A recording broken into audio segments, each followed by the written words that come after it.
Everyone, this is about working with emotions and the wisdom and messages inside our emotions to help rebalance our psychology and help us find the peace that we're looking for inside. Working with the emotions rather than pushing them away or numbing them through different methods. So there's two things that can happen when you are feeling emotions. That you can feel emotions located in different parts of the body. Or if you can't, we imagine it in the energy field around the body. So that's two ways that we can work with it. So all our emotions are normal. That's really what society doesn't want to accept. They're all normal. It's the dysfunctional expression of emotions that tends to cause the problems. So problems for you and problems for people in your life and for society in general as well. So the way to work with emotions is to actually meet them, to go into the emotion. Because what we tend to want to do, especially with the more turbulent emotions, the ones that don't feel that good to be in, those ones, we tend to push them away, we reject them, or we project them out. We don't want to feel them. We don't want to meet them.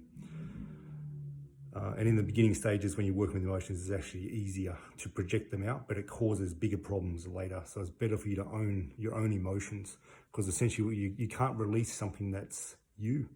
So we want to release the emotion, that sort of stuff, but we can't release it because it's us. So an emotion will get big inside you because it actually has an answer for you. It has a message, it has a wisdom.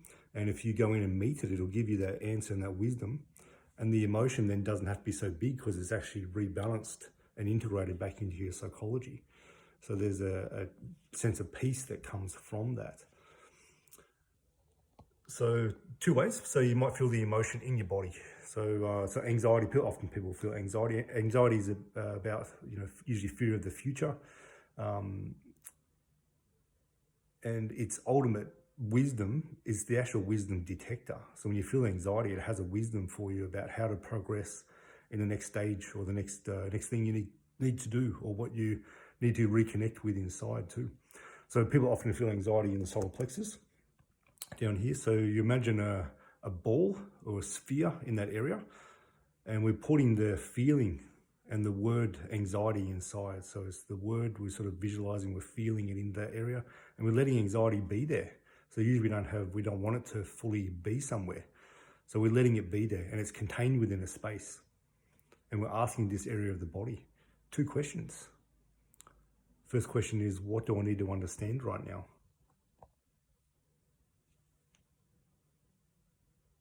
About the anxiety. So you're talking to the anxiety. What do I need to understand right now? And then we're just letting that answer just be there in that space. And you may get an answer and you may not. And the more that you practice, the more reliable you get answers about this. So you're tapping into your emotions a lot more. It's very good to be able to connect with your emotions. Especially if you're a head-based person and you're usually stuck in your head.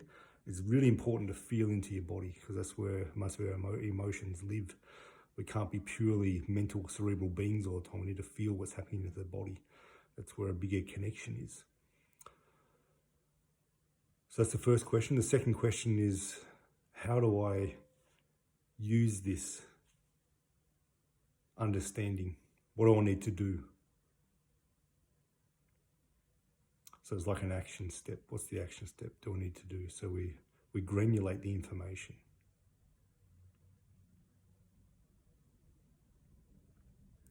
So maybe, for example, you might get information about, I'm anxious because I feel like someone's trying to manipulate me here. They're trying to cheat me. I can't quite articulate it, but I feel like I'm being cheated or manipulated by a certain person.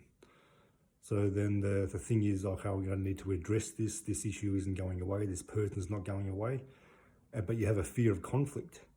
So that's definitely going to be anxiety provoking. So you don't know how to do conflict, but there's this person pushing on you to, essentially they're teaching you how to learn conflict, negotiation, and work with people who are a bit difficult and don't agree with you and that sort of stuff. So you get support. Reach out, get support from people who are good at that sort of stuff. So now it becomes part of your tool set. And that message of the anxiety, it's an important thing in life to be able to deal with conflict and work with that. It's an adult skill. So once you learned that anxiety that was building up can flatten out. It can integrate back into your psychology. And that anxiety had a lot of wisdom for you. So it's helped you to expand as a person and help continue the expansion as you go about what you're ultimately here to do and your biggest purpose.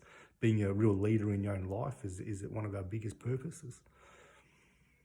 So if you, for example, some emotions that you can't quite locate in the body, a lot of them you can. But say, for example, want to work with anger, you keep getting really maybe frustrated or irritable or just angry. You don't quite know why. You might feel it in your shoulders or your head or your neck or your hands, but maybe it's not in your body. Maybe you can't locate it. So we imagine it. We imagine a big sphere around your body, and we're putting the word anger and letting the feeling of anger be there. So usually we don't want it to fully engulf us. So we're letting it be there, but it's contained inside this space too. It's not going to explode outwards. And we're doing this in an easy way. We're letting the anger be here. We're meeting it with gentleness too. Gentleness and awareness. And we're asking the question, what am I angry about? What am I really angry about? And you may get answer, you may not. With practice, you will get more answers. And the second question is, what do I need to do? Where do I need to direct this anger for my greatest good, greatest purpose? How can this anger be of the greatest service to me right now? And then we do those steps that you get, just make direction towards there. The anger has a place to go now, and it's going in a direction where it'll be the best value for you. And if it's the best value for you, like an integral value, it's going to be the best value for everyone around you and everyone on the planet too. So anger had a really good message. And the thing is, with our strong emotions, we don't want to feel them because they're not comfortable. So if that's the case, we want to go into it. If it's asking us to go into it, let's go into it. You have a method that goes into it, and we go into it quickly and get the information and come back out. How awesome is that? So we actually work with emotions well and not have to have them drown us to need someone to pull us right out eventually. So emotions act like, when they start coming, it's like they're just tapping. It's like, I've got an answer for you. Will you listen? I've got a wisdom. And you're like, I don't want to hear that. I'm a bit numb to my emotions. So the emotion will come in harder. Can you feel me now? It's like, maybe you can. It's like, I don't know how to work with that. I don't want to feel that. So we start drinking some alcohol. We have food, comfort, eat, try to numb, have some cigarettes, go into some destructive behaviors that really just ways of numbing and not acknowledging what's actually the emotion and the psychologist telling us. So eventually the emotion, if we do that, it has to go bang, bang, and really get really big for us to hear the message and have to actually do something about it. So this way that using here is just a method, and it's very effective for balancing out psychology and getting intel and information about what our emotions are really trying to work with us. Emotions are trying to help us, but they look like they're trying to cripple us or become an obstacle for us, but they're actually trying to help us. And going into them and meeting them, holding space for that part of ourselves, getting the information makes us way more connected to ourselves on a really deep level, and especially your body. I hope this helps you.